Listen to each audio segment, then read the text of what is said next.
Bonsoir à tous, bienvenue sur D8 pour cette nouvelle édition de Voyage au bout de la nuit. Aujourd'hui, je vais poursuivre la lecture d'un Bon petit diable de la comtesse de Ségur. Je vais reprendre au chapitre 5 qui s'intitule Docilité merveilleuse de Charles, Lévisière. Et n'hésitez pas à réagir sur les réseaux sociaux avec le hashtag VBN. Merci beaucoup.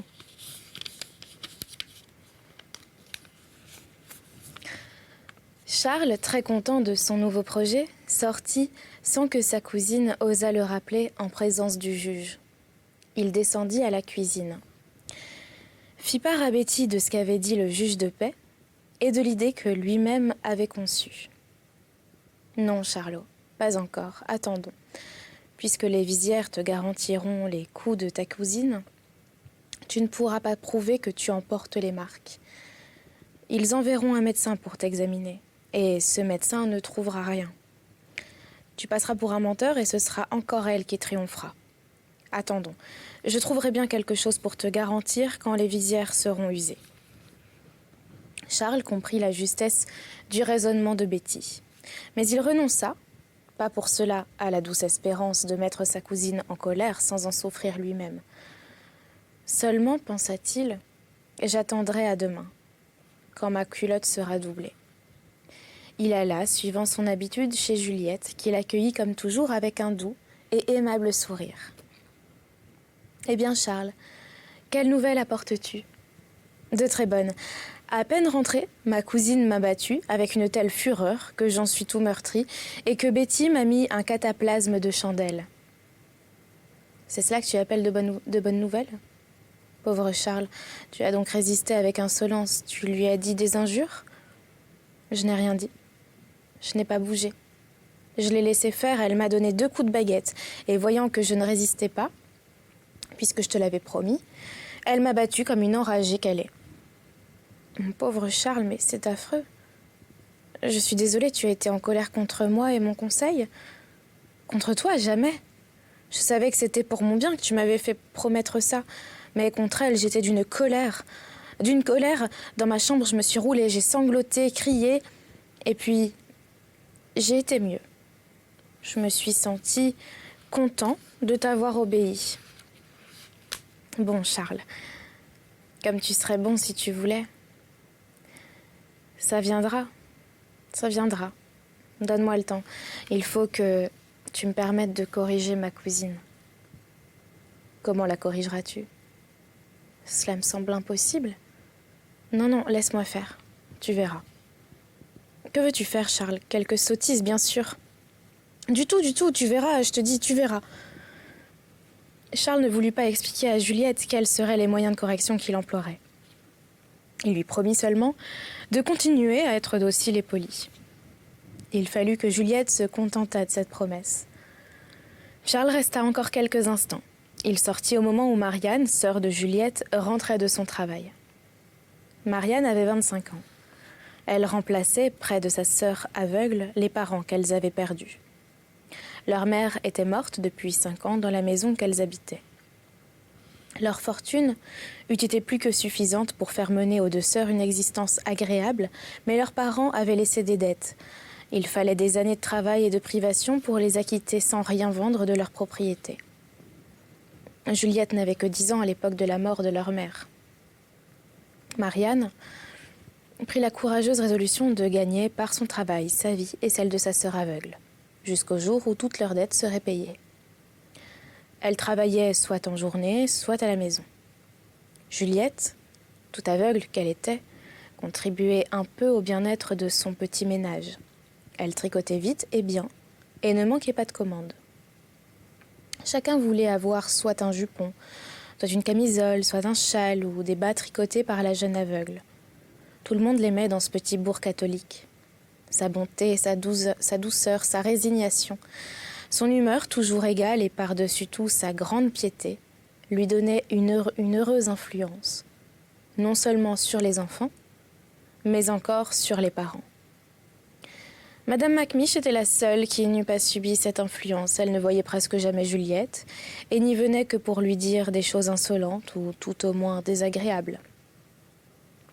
Madame Macmiche aurait pu facilement venir en aide à ses cousines, Mais elle n'en avait garde et réservait pour elle-même les 10 000 francs de revenus qu'elle avait amassés et qu'elle augmentait tous les ans à force de privations qu'elle s'imposait et qu'elle imposait à Charles et à Betty. Nous verrons plus tard qu'elle avait une autre source de richesse que personne ne lui connaissait. Elle le croyait, du moins.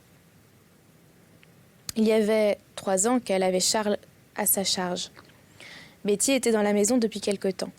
Elle s'était attachée à Charles, qui lui avait, dès l'origine, témoigné une vive reconnaissance de la protection qu'elle lui accordait. Elle eût quitté Madame Macmish depuis longtemps sans ce lien de cœur qu'elle avait créé. Charles laissa donc Juliette avec sa sœur Marianne, et il courut à la maison pour s'y trouver à l'appel de sa vieille cousine. « Il ne faut pas que je la mette en colère aujourd'hui, » dit-il.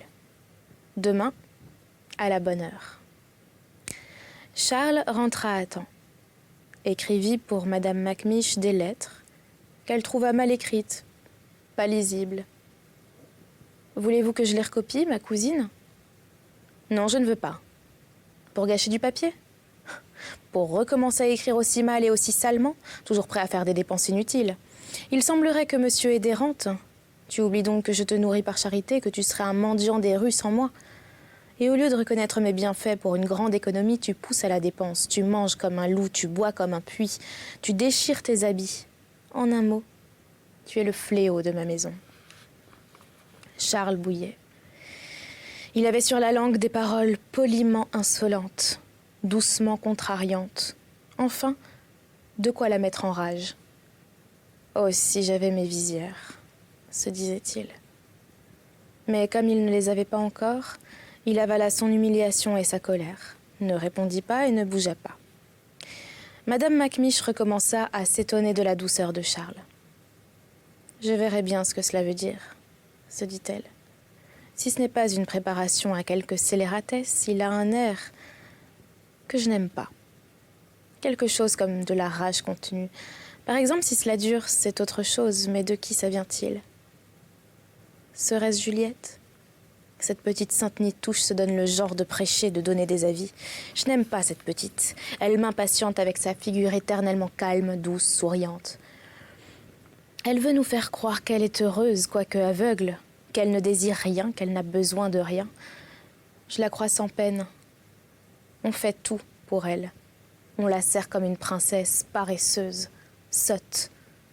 Et quant à ce drôle de Charles, je le fouetterai solidement, puisqu'il ne se défend plus. Elle ne s'aperçut pas qu'elle avait parlé haut à partir de « je n'aime pas cette petite », etc. Elle releva la tête et vit Charles, toujours immobile, qui la regardait avec surprise et indignation. Elle s'écria « Eh bien, que fais-tu là à te tourner les pouces et à me regarder avec tes grands bêtes d'yeux effarés, comme si tu voulais me dévorer ? Va-t'en à la cuisine pour aider Betty. Dis-lui de servir le souper le plus tôt possible, j'ai faim. » Charles ne se le fit pas dire 2 fois et s'esquiva lestement. Il raconta à Betty ce que venait de dire sa cousine, sans se douter qu'elle lui parlait tout haut. « Il faut avertir Juliette et te révolter ouvertement, » dit Betty. « Non, j'ai promis à Juliette d'être polie et docile pendant 1 semaine. Je ne manquerai pas à ma promesse, ce qui m'empêchera pas de la faire enrager, innocemment, sans cesser d'être respectueux à l'apparence, quand j'aurai mes visières. Tu les auras demain, mon pauvre Charlot. Compte sur moi. Je te préserverai tant que je pourrai. » « Je le sais, ma bonne Betty. Et c'est parce que tu m'as toujours protégée, consolée, témoigné de l'amitié que je t'aime de tout mon cœur. Comme j'aime Juliette. Elle aussi m'a toujours aimée, encouragée et conseillée. Seulement, je n'ai pas souvent suivi ses conseils, je l'avoue. Avec ça, qu'ils sont faciles à suivre, il faut toujours céder, toujours s'humilier à l'entendre. Il me semble, moi, qu'elle a raison, au fond. Mais je n'ai pas sa douceur ni sa patience. Quand ma cousine m'agace, m'irrite, m'humilie, je m'emporte. Je sens comme si tout bouillait au-dedans de moi, et si je me retenais, je crois en vérité que dans ces moments-là, j'aurais une force plus grande que la sienne, que ce serait elle qui recevrait la rossée, et moi qui l'administrerais.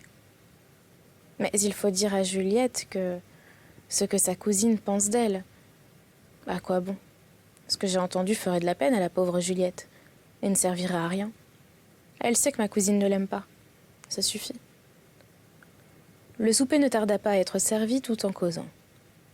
Madame Macmiche fut avertie, descendit dans la salle et mangea copieusement, après avoir maigrement servi Charles, qui n'en souffrit pas cette fois parce que Betty avait eu soin de lui donner un bon acompte avant de servir sur table. Il mangea donc, sans empressement, et ne redemanda de rien. La cousine n'en pouvait croire ses yeux et ses oreilles.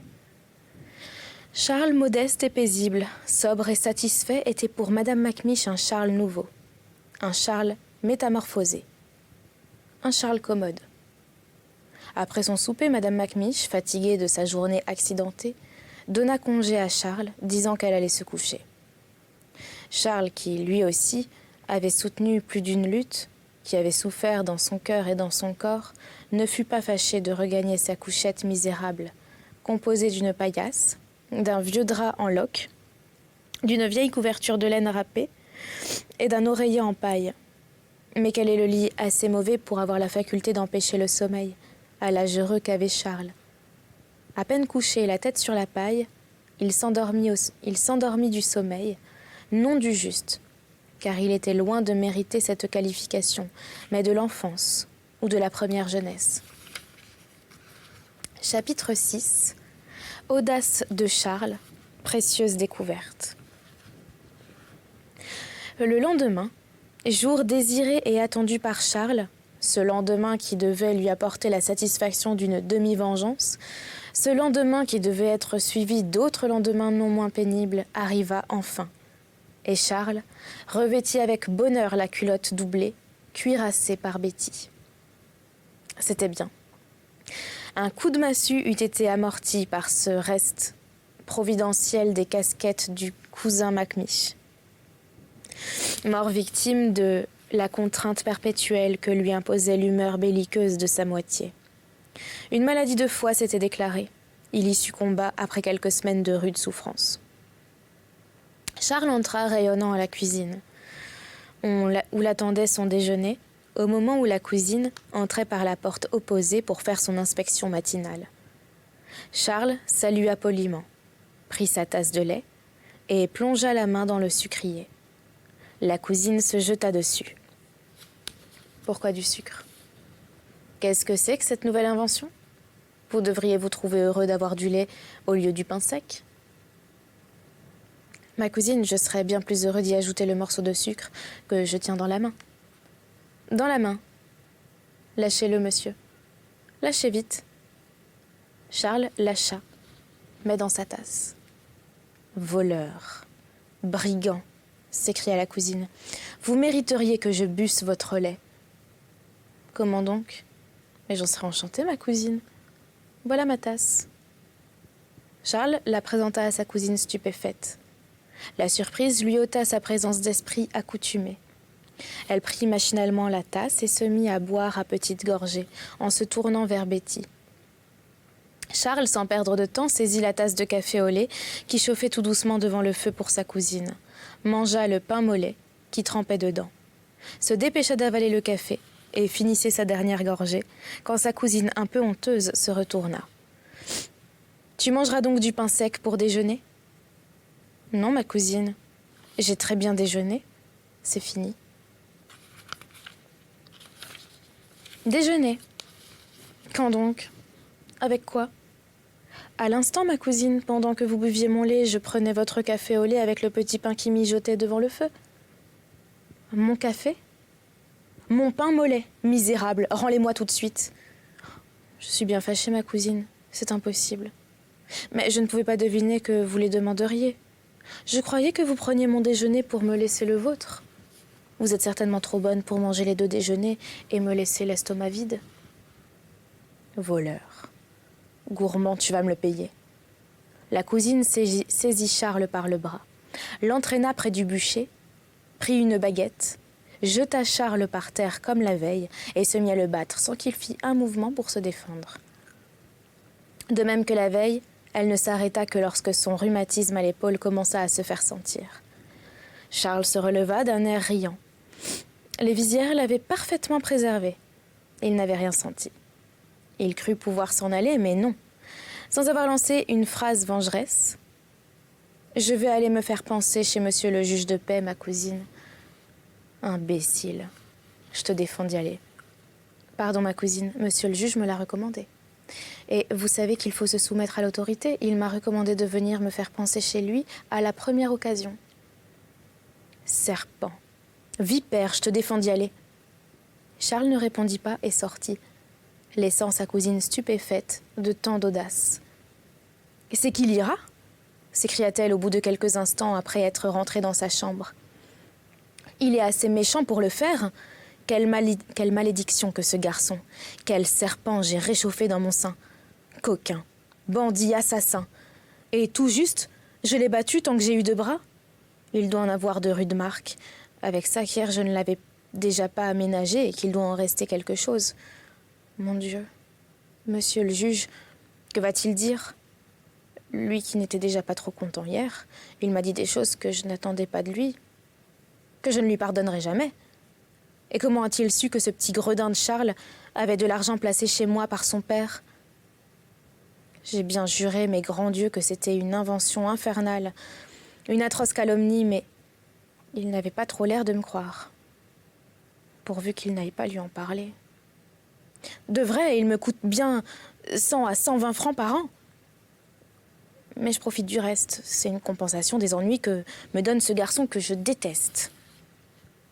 Ce ne fut qu'au bout de quelques minutes qu'elle eut la pensée de courir après Charles et d'empêcher de vive force sa visite chez le juge de paix. Mais il était trop tard. Quand elle descendit à la cuisine, Charles n'y était plus. Où est-il ? Où est ce brigand, cet assassin ? Quel brigand, madame ? De quel assassin parlez-vous ? Je n'ai rien vu qui ressemblât. Il est ici, il doit être ici, continua madame Macmish hors d'elle. Au voleur, à l'assassin, cria Betty en ouvrant la porte de la rue. Au secours, on égorge ma maîtresse. Plusieurs têtes se montrèrent aux portes et aux fenêtres. Betty continua ses cris, malgré ceux de madame Macmish qui lui ordonnait de se taire. Betty criait sous cape, car elle avait bien compris que le voleur, l'assassin, était Charles.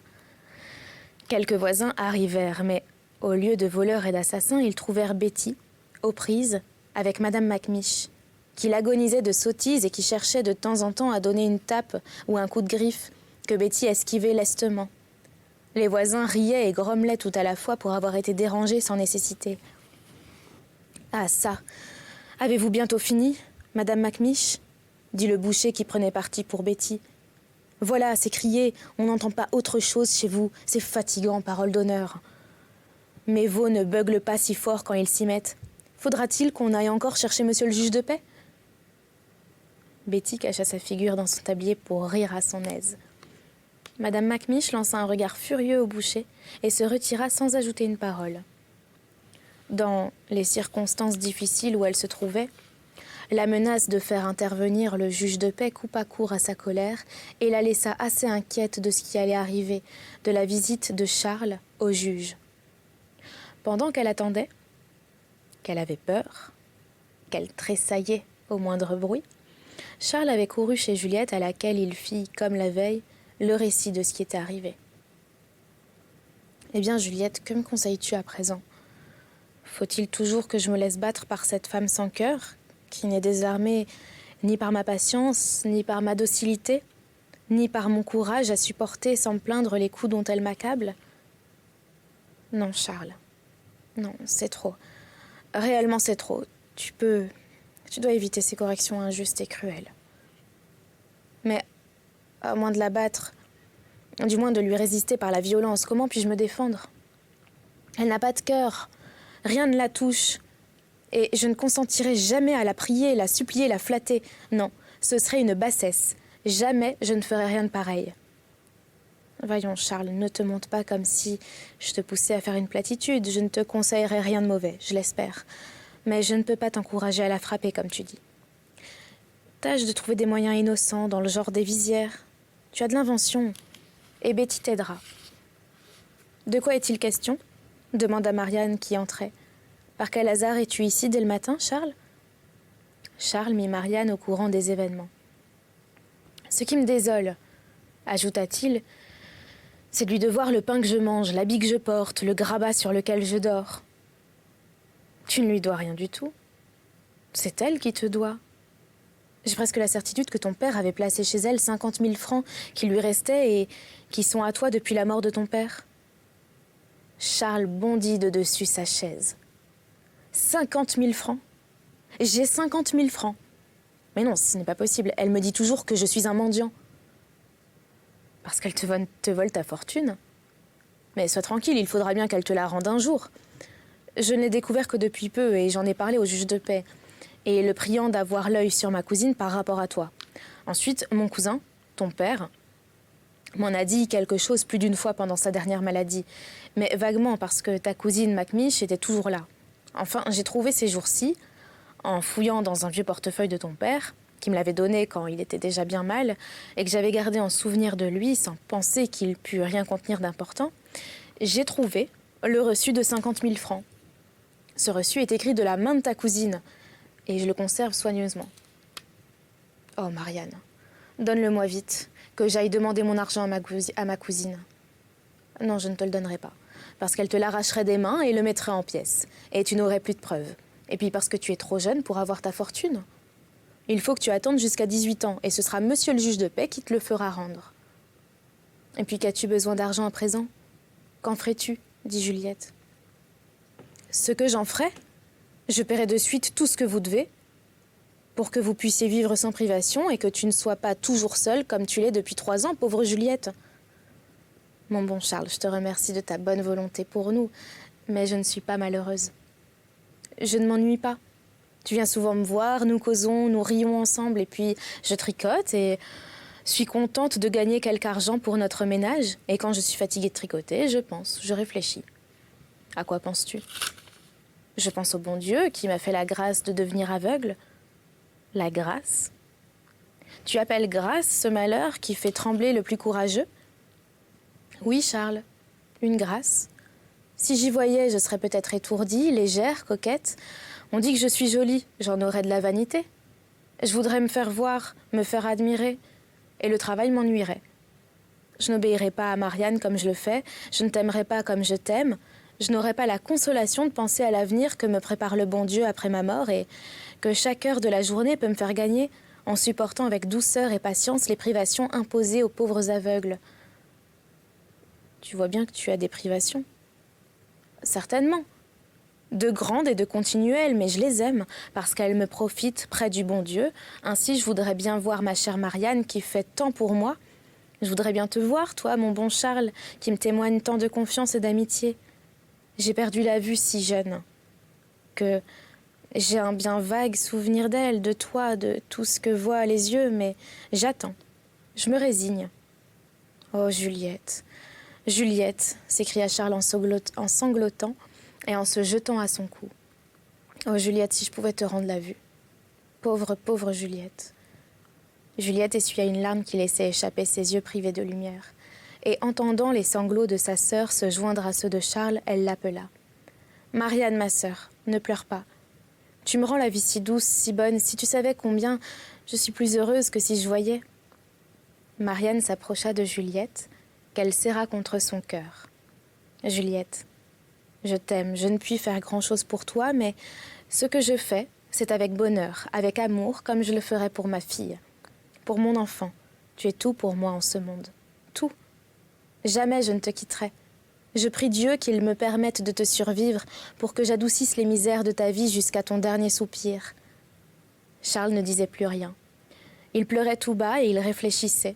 Tous les bons sentiments de son cœur se réveillaient en lui, et il comparait ses emportements, ses désirs de vengeance, son orgueil avec la douceur, la charité, l'humilité de Juliette. « Juliette, dit-il en essuyant ses larmes, je veux devenir bon comme toi. Tu m'aideras, n'est-ce pas? Je vais rentrer, je tâcherai de t'imiter, pourvu que cette méchante femme ne me force pas à redevenir méchant comme elle. Demande au bon Dieu de te venir en aide, mon pauvre Charles. Il t'exaucera. Au revoir, mon ami. Au revoir, Juliette. Au revoir, Marianne. Cet après-midi, j'espère. » Charles sortit tout ému, et formant d'excellentes résolutions. Nous allons voir si son naturel emporté, développé encore par la méchanceté de sa cousine Macmiche, put être contenu par la volonté forte et vraie qu'il manifestait à Juliette. Et c'est la fin de ce chapitre 6. J'espère que vous l'avez apprécié. N'hésitez pas à réagir sur les réseaux sociaux avec le hashtag VBN. Et je vous souhaite une très bonne nuit ou une très bonne journée. À bientôt.